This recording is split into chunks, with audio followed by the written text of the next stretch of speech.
Here's one for those gamblers who like to get into penny stocks and take risk on GameStop and stocks like that. Here's a company that's solid in terms of good products, but completely mismanaged since 1990s when it was $25, and in 2019 it came down to $3, and now it's at 64 cents. And they just sold out their rail division.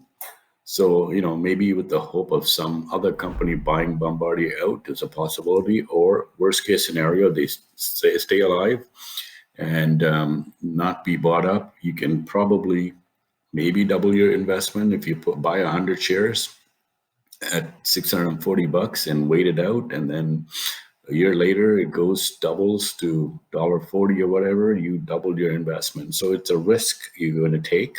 This is money I would just kiss goodbye and hope for the best. But try it out. Maybe it'll work for you, but only